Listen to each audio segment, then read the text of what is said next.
Every parent knows the silent weight of failure, the haunting feeling that they couldn't protect the one person who needed them most. That's the storm swirling in Mark Holloway's chest as he guides his 11-year-old son, Ben, toward an abandoned church at the edge of town. Once this Gothic structure stood tall, its stained glass glowing like jewels against the sky. Now it is a skeleton of its former glory, cracked windows, sagging timbers, shadows clinging to every corner. For most, it's a place to avoid, a landmark of decay, but for Mark and Ben, it is all they have left after being evicted from their apartment. Their footsteps echo against the broken stone floor, carrying the sound of desperation into the hollow belly of the church. Mark feels shame rising inside him, the shame of a father unable to provide a home, but as the day fades, a strange hope settles over him too. The church may be broken, but so are they, and sometimes broken things recognize each other. While clearing a spot to sleep, Ben kneels near the altar, his curious hands tracing the uneven lines of the stone. His eyes, sharp and observant, lock onto something odd, a set of floor stones that don't match the others. They are newer, smoother, deliberately placed. His voice is calm but steady as he tells his father, "Something's under here." That moment, simple, almost whispered, is the first crack in a door that will fling open secrets buried for 70 years. Secrets worth $50 million. Secrets powerful enough to kill. And the question hangs in the air like thunder.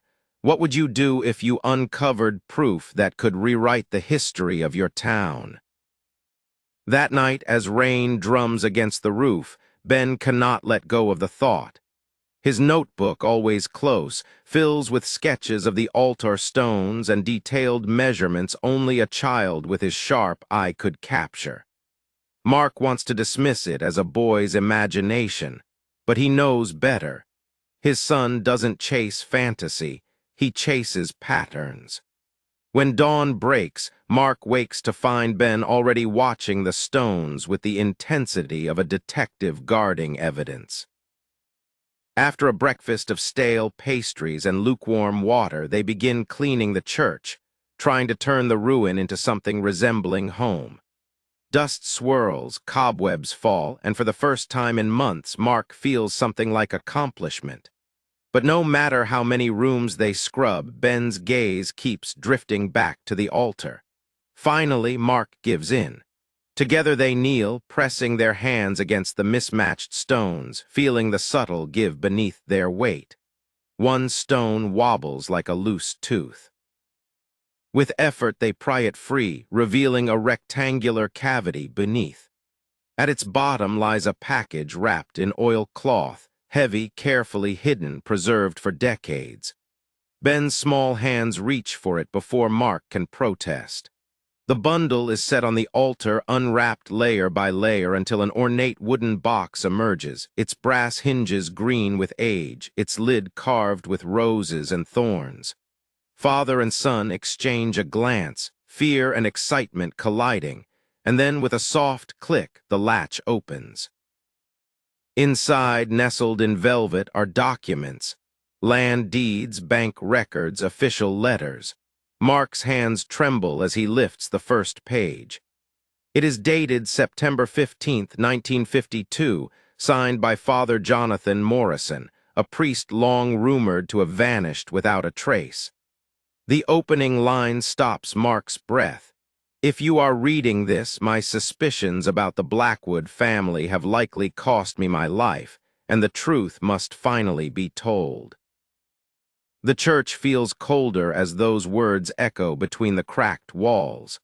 The Blackwoods, Millbrook's wealthiest and most respected family. Their name graces schools, libraries, even the hospital. They are the town's benefactors, its untouchable dynasty. And yet here in Mark's shaking hands lies the priest's accusation. A systematic theft spanning generations, fortunes built on fraud, families destroyed in silence. Morrison had preserved letters from widows forced into impossible debts, property deeds stolen for pennies on the dollar, and most damning of all, a federal contract from World War II. According to his notes, Blackwood Industries had received millions in government money for military equipment that was never produced, leaving soldiers on the front lines with defective or non-existent supplies. Treason hidden beneath patriotism. Ben listens, his young face pale but determined, copying seals and signatures into his notebook. To him, this is a puzzle, but to Mark, it is a nightmare.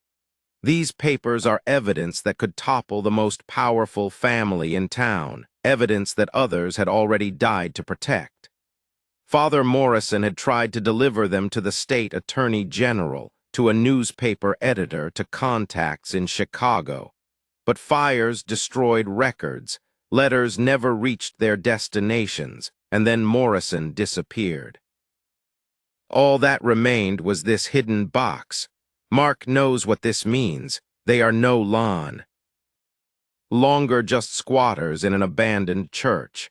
They are now custodians of a truth that people have killed to bury. And his son, innocent and brave, is staring at him with the same question the priest must have once asked himself. "What do we do now, Dad?" The answer comes slowly. First, they must understand what they hold. They begin by visiting the one person Mark believes they can trust, Margaret Chen, the town's head librarian. She has spent 20 years cataloging Millbrook's history, a woman who knows which records were lost and which were suspiciously erased. Mark carries the wooden box in his backpack, feeling exposed as he walks through the quiet streets where the Blackwood name is etched into every cornerstone. Margaret receives them with kindness, but when she sees the documents, her eyes sharpen with recognition. "Jonathan Morrison," she whispers, her voice trembling. "I always wondered why he vanished." She studies the deeds, the contracts, the careful handwriting, and her verdict is clear. They are authentic, damning, irreplaceable. She warns them, too.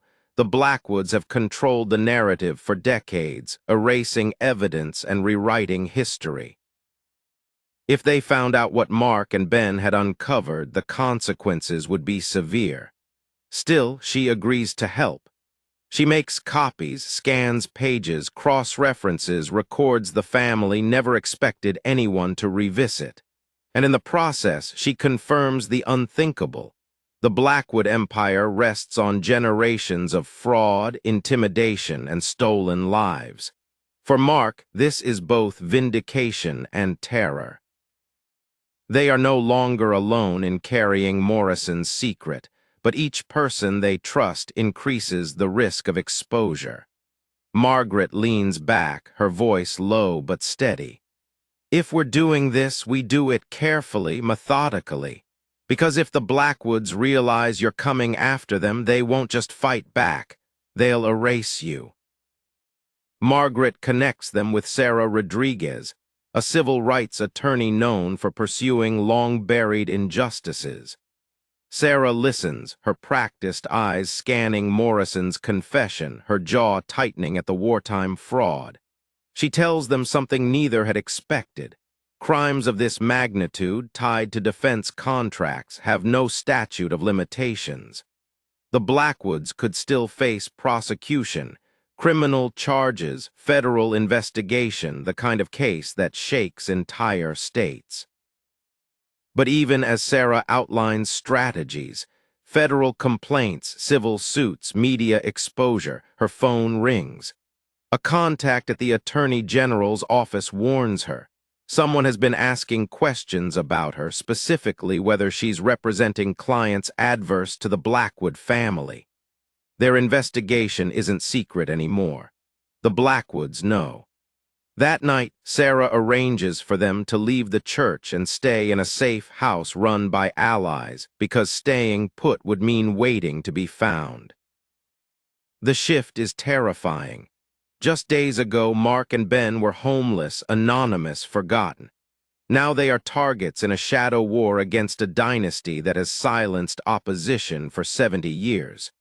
Every sound in the farmhouse feels like a threat. Every face in town could be a spy. And yet against that fear, something stronger rises: determination. Mark remembers Father Morrison's words, written like a plea across time: the truth must finally be told. He refuses to let his son inherit a world where silence feeds corruption. They will finish what Morrison started, no matter the risk. At dawn, federal agents arrive. Agent Patricia Walsh, silver-haired and sharp-eyed, spreads Morrison's documents across tables like a mosaic of betrayal. Her team scans, photographs, and catalogs every page, confirming what Mark and Margaret already suspected. This isn't just local corruption, this is organized crime stretching across generations. Bank ledgers reveal fraudulent land seizures, letters expose predatory loans, and wartime contracts prove outright treason. Soldiers died while the Blackwoods grew rich. For the victim families, descendants of widows, immigrants, and farmers, the revelations hit like a thunderclap. Tears fall as they recognize names and signatures tied to their grandparents' suffering. Ben sketches their faces as if preserving their pain in graphite, his notebook becoming part of the record. Then comes the chilling discovery: surveillance files. Photos of Mark and Ben entering the library, transcripts of conversations they thought were private, evidence that Richard Blackwood, Vincent Jr.'s cousin, has been running the modern continuation of the fraud. The surveillance began even before they found the box, proving someone always knew the church held secrets. Agent Walsh's voice is steady as steel when she shows them the files. "They weren't reacting to you," she says. "They were preventing anyone from ever finding Morrison's truth." That truth, however, is now out of their hands. It belongs to the FBI, to federal prosecutors, to history itself. And yet the danger is closer than ever. Vincent Blackwood, Jr., is summoned. He arrives with lawyers, polished and commanding, but when the documents are laid before him, his mask slips. Shock floods his face as he reads wartime fraud records he swears he never knew existed. For decades, his family told him Morrison was a troublemaker, that his disappearance was his own doing. Now he sees evidence that his grandfather's empire was built on theft and betrayal. But the bombshell comes when investigators uncover modern bank accounts, deposits tied to ongoing predatory lending schemes. Someone is still exploiting the vulnerable. That someone, Vincent Jr., admits with horror is his cousin Richard. While he managed foundations and charities, Richard ran the family's dark inheritance. The FBI raids Richard's home, finding meticulous files labeled Morrison Investigation, complete with surveillance on Mark, Ben, and Margaret. It's proof that Richard planned to silence them just as Morrison was silenced 70 years ago. But this time the chain is broken. Arrests follow, victims step forward, and the Blackwood name begins to collapse under the weight of truth.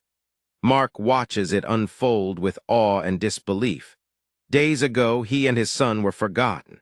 Now their discovery has toppled giants.